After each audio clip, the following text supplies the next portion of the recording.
안녕하세요. 데일리팜 안경진입니다.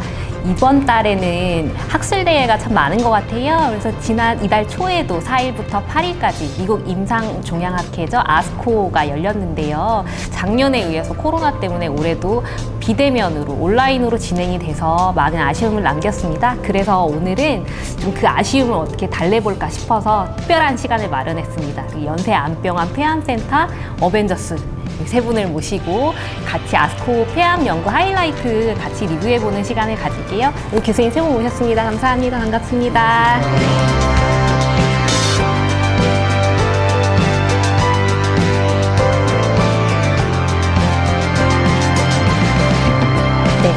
이렇게 바쁘신, 오늘도 정말 바쁘게 달려오셨거든요. 바쁘신 조 교수님을 모셨으니까 바로 여쭤볼게요. 우리 레이저 티닙, 우리나라에 이제 유한양행이 개발한 렉나자로 허가를 받으면서 잘 알려져 있죠. 이 레이저 티닙 병용 데이터를 조 교수님께서 발표를 하셨어요. 그래서 작년에 에스모 유럽종양학회에서 발표를 하셨을 때 반응률이 사실 상당히 놀랍게 나와서 굉장히 센세이션 했거든요. 국내외적으로 뜨거운 관심을 받았는데 이번에 아스코에서는 좀 거기서 더 한 7개월 정도 더 팔로우한 연구죠. 새로운 데이터가 발표가 됐는데 좀 사실 저희가 봐서는 좀 어렵거든요. 반응률은 일단은 7개월 정도 지났는데 렉나자 아미반타나 병용 반응률이 36%로 집계가 됐어요. 근데 저희가 그 수치만 놓고 보면 잘 몰라서 우리 교수님께서 좀 자세하게 설명을 해주시면 좋을 것 같아요. 네. 일단 요번에 아스코에서 이제 발표된 거는 이제 작년 에스모에서 발표된 거에 대한 이제 머추어 데이터 셋이고 또한 이제 바이오마커 데이터를 이제 발표를 했습니다. 중요한 데이터는 이제 우리가 충분하게 팔로우업을 했을 때 리스판스가 유지가 된다는 거죠. 39%의 반응률이 유지가 된다는 거를 이제 보였고요. 또 바이오마커에서 이 약제, 그러니까 렉나자 플러스 아미반타맙의 타겟이 되는 EGFR MET 베이스드 리지스턴스가 있는 환자들은 그 환자들에서는 좀 더 높은 반응률과 무진행 생존 기간과 반응의 듀레이션을 보였다는 거죠. 반면에 EGFR MET 베이스드 리지스턴스가 아닌 EGFR MET 인디펜던트 리지스턴 메커니즘을 가진 환자에서도 반응률이 제로가 아니고 여전히 20% 정도의 반응을 보인다는 거예요. 그러니까 EGFR MET 베이스드 리지스턴 메커니즘 이 병용요법에 아주 좋은 바이오마커냐? 그렇진 않다는 거예요. 우리가 바이오마커라고 하는 거는 마커가 포지티브인 환자에서는 아주 높은 반응률을 보이고 마커가 네거티브인 환자에서는 거의 제로 리스판스를 보여야 되는데 그게 아니라는 거예요. 아쉽게도. 하지만 저희가 이제 궁극적으로 이 데이터에서 보여주는 거는 EGFR MET 베이스드 리지스턴스를 가진 환자들에서 반응을 좀 더 인리치할 수 있다는 거. 또한 이 바이오마커와 상관없이, 그러니까 환자가 타그리소라는 약제에 내세 생기는 그 기전과 상관없이 고르게 반응을 보인다는 것이 이제 굉장히 중요하죠. 또 하나는 이제 포텐셜 바이오마커로 이제 티슈나 플라즈마에서 넥센 시퀀싱 이외에 좀 더 손쉽게 우리가 이제 측정할 수 있는 바이오마커가 뭐냐. 이제 거기에 대해서 이제 프리리미너리 데이터가 나왔어요. 10명의 환자에서 EGFR MET Combined IHC가 가능해요. Immunohistochemistry, 아주 손쉽게 할 수 있는 거죠. Immunohistochemistry가 가능했는데 Immunohistochemistry 포지티브인 환자에서 굉장히 놀라운 데이터죠. 90%의 objective response rate를 보여요. 물론 이제 small subset size이긴 하지만은 또 이제 이러한 데이터를 우리가 크리살리스2 코호트 D에서 지금 현재 밸리데이션 하고 있지만 이 데이터 현재까지 데이터는 굉장히 프로미싱하다 이렇게 말씀드릴 수 있겠습니다. 그러면 그 말씀하신 것처럼 바이오마커가 있건 없건 반응률이 36%, 그러니까 한 10명 중에 4명 정도가 반응을 했다는 거잖아요. 그래서 그 점이 굉장히 좀 놀랍다, 인상적인 반응률이다라고 평가를 해주셨고, 저희가 이번 데이터만으로 사실은 이제 또 업계에서 기대를 하는 거는 그래서 이 약이 끝까지 잘 될 수 있을까, 시장으로 나올 수 있냐에 관심이 많이 있거든요. 그러면 허가 가능성에 대해서는 좀 어떻게 보세요? 물론 이제 허가까지는 아직까지 좀 시간이 걸리고 좀 더 많은 연구가 필요해요. 진짜 이제 US FDA Breakthrough Therapy Designation, 그 다음에 Accelerated Approval을 위해서 지금 글로벌 크리살리스 2 연구가 진행이 되고 있습니다. 그 연구를 통해서 우리가 타겟 파퓰레이션의 정의는 뭐냐면은 prior therapy가 타그리소고 그 다음에 last line of therapy로 platinum based combination chemotherapy를 받은 환자. 그러니까 이 환자군은 사실은 치료법이 전혀 없다고 우리가 생각할 수 있는 환자군이죠. 더 이상 치료법이 없는, 왜냐하면 플래티넘 베이스드 컴비네이션 키모테라피까지도 이제 페일을 했기 때문에, 프로그레션 했기 때문에 더 이상 치료법이 없는 환자에서 우리가 지금 현재 크리살리스 1에서 보여줬던 39%의 리스폰스 레이트를 보일지를 우리가 밸리데이션, 컨펌하는 그런 이제 연구를 하고 있고, 거기서 그 정도의 효과가 나온다면은 저희 이제 개인적인 예상컨대 US FDA Breakthrough Therapy Designation 뿐만 아니라 Accelerated Approval이 가능할 거라고 판단을 하고 있습니다. 그 연구 결과가 아마도 등록이 굉장히 빠르기 때문에 올해 말 내년 초쯤 리드아웃이 나올 거라고 생각을 하고 있고요. 크게 기대를 하고 있습니다. 네, 정말 기대가 됩니다. 아무래도 타그리소라는 약이 지금은 굉장히 활발하게 전 세계적으로 처방이 되고 있고 우리나라에서도 많이 처방이 되고 있는데 그 다음 옵션이 없어서 사실 선생님들께서 많은 고민을 하시고 현장에서 또 연구들이 이루어지는 걸로 알고 있는데요. 그 타그리소 내성을 잡기 위한 연구들이 굉장히 활발하게 이루어지는 것 같아요. 올해 아스코에서도 그 데이터에 많은 선생님들이 관심을 보여주셨었는데 아무래도 이제 EGFR 돌연변이가 좀 아시아계에서 많다고 제가 알고 있거든요. 그렇다 보니까 좀 중국 회사들도 좀 개발에 적극적으로 나서고 있는 것 같고 또 다국적 회사들도 또 아시아 시장을 겨냥한 임상을 좀 적극적으로 하고 있지 않나라는 생각이 드는데요. 제가 보니까 뭐 중국 회사에서 이제 개발해서 그 EQRX가 도입한 약도 있었고 뭐 다른 약들 새로운 데이터들 많이 나왔더라고요. 사실 저는 그 약이 좀 재미있는 컨셉이라서 중국 회사가 개발해서 또 다른 글로벌 바이오텍이 사갖고 그리고 좀 그 약을 싸게 팔겠다. 그래서 타그리소보다 많이 싸게 팔겠다라고 해서 사실 근데 이제 그 회사가 내놓은 첫 임상 데이터가 이번에 좀 후기 데이터가 나온 거라서 시장에서 관심을 보였는데 교수님은 좀 약간 좀 걱정되는 부분이 있다라고 말씀을 하시더라고요. 아니 걱정되는 것보다는 그 데이터를 좀 우리가 좀 더 꼼꼼히 봐야 될 필요성이 있다는 걸 말씀을 드리는 거죠. 소개 좀 해주시면 좋을 것 같아요. 이제 오모럴티닙 항서제약에서 개발한 이제 3세대 EGFR TKI죠. CNS Active Mutant Selective Third Gen EGFR TKI, 오시멀티닙 또는 레이저티닙 유사한 기전의 약제죠. 뭐 유사하다기보다는 동일한 기전의 약제라고 생각하시면 됩니다. 그 약제의 이제 첫 번째 randomized phase 3 study 데이터가 나왔어요. 결과는 약 median progression free survival이 19개월 대 11개월, 통계적으로 유의하고 또 임상적으로 유의한 이제 베네핏을 오모럴티닙으로 치료받은 환자군에서 보였단 말이죠. 전문가들 사이에서는 이 데이터가 놀랍느냐? 뭐 사실 놀랍진 않아요. 우리가 3세대 EGFR TKI가 작용 기전이 거의 유사하기 때문에 타그리소와 유사한 베네핏을 median progression free survival 면에서 또 response rate 면에서 톡시시티 면에서 이제 보일 거라고 생각을 했고 그 데이터를 이제 우리가 눈으로 직접 확인을 했죠.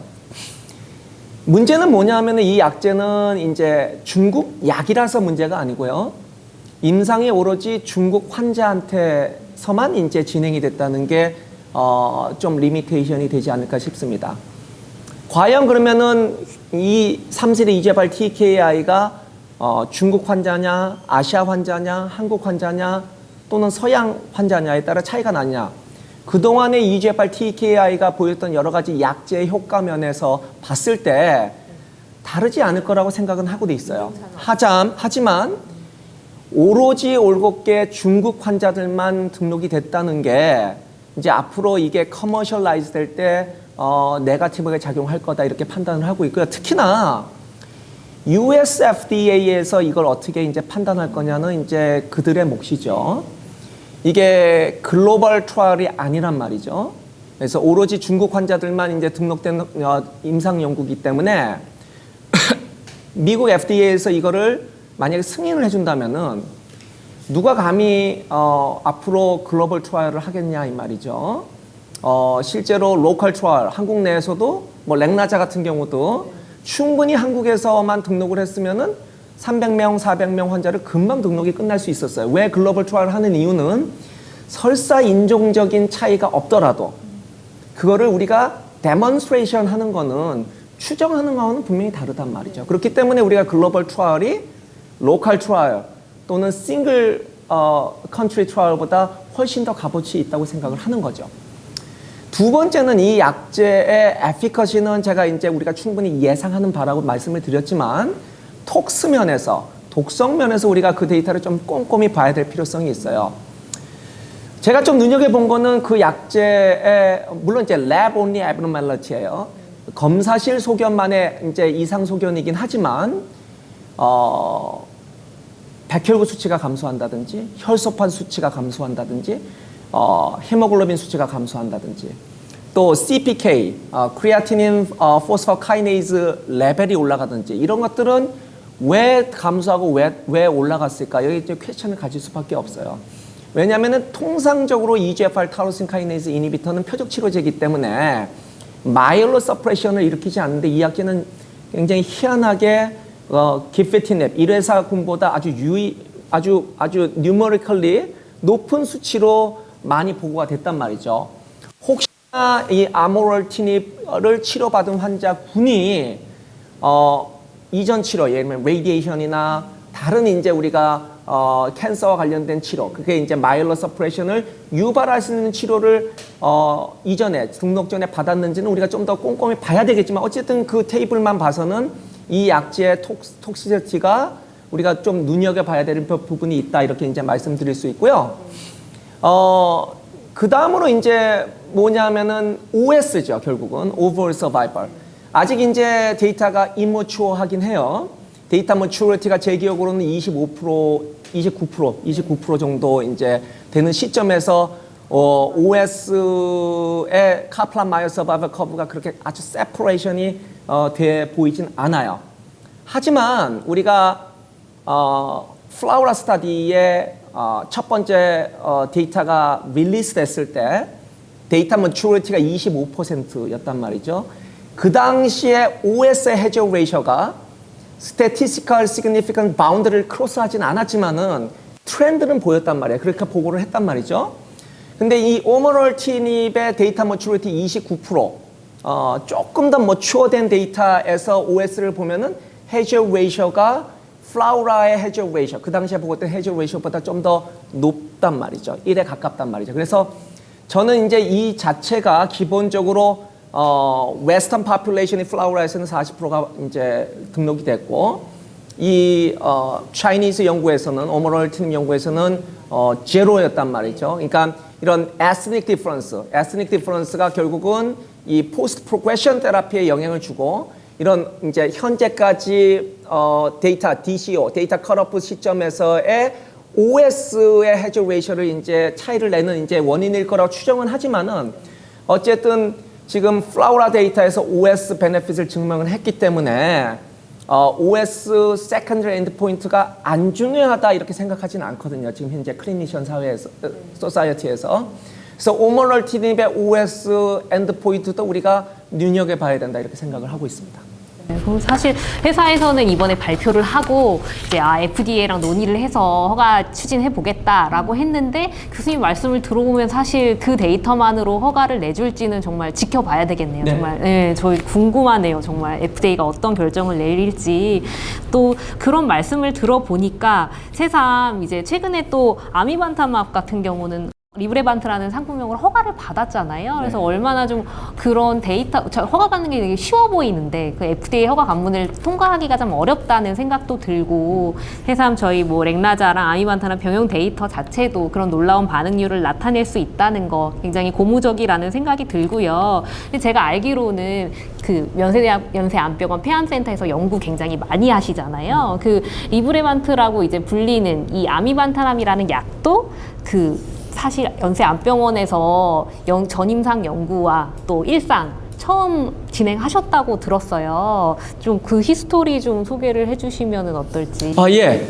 굉장히 놀랍고도 여기 이제 우리 김혜령 교수와 홍민희 교수와 함께 정말 이제 감사하다고 생각하는 이제 이 드럭 디벨롭먼트의 한 획을 그은 이제 일이라고 생각을 하는데요. 그 아미반타마비라는 약이 이제 사실 얀센에서 처음 이제 이 약제를 first in human trial을 할 때는 이게 EGFR MET bispecific antibody란 말이죠. bispecific antibody라는 이제 컨셉 자체가 주로 솔리드 튜머를 하는 클리니션한테는 되게 어려운 컨셉이에요. 익숙하지 않은 컨셉이고 히마톨러지 혈액암을 하시는 분들은 승인받은 약제도 있고 그렇기 때문에 꽤 흔한 컨셉인데 이제 솔리드 튜머 하는 분들한테는 흔하지 않은 컨셉이었어요. 지금도 물론 흔하지 않은 컨셉이고. 그 당시에 처음 이제 이 약제가 한국의 first in human, 미국에서도 안 하고 한국에서만 이제 유일하게 first in human 트라이얼을 이제 시작할 때만 해도 이 약제를 사실은 어때 써야 될지 모르는 상황이죠. 왜냐하면은 EGFR 모노클로널 엔티바디, 세탁시맙, 얼리톡스로 하는 약제는 렁에서는 다 페일했어요. 헤드넥에서 이제 하나 남은 인디케이션이 있고 이제 대장암에 있고. MET 모노클로널 엔티바디, 모노스페시픽 엔티바디, 이 엔티바디도 EGFR TKI와 컨비네이션하는 여러 임상에서 이미 페일했단 말이죠. EGFR MET이 중요한 타겟이라는 건 누구나 알고 있지만 이게 엔티바디 어프로치로는 개발하기 어렵다는 걸 많은 사람들이 알고 있었는데 얀센에서 뜬금없이 이거를 바이스페시픽 하나는 EGFR 타겟팅 모이에티 하나는 MET을 타겟팅하는 모이에티를 가지고 온 거예요.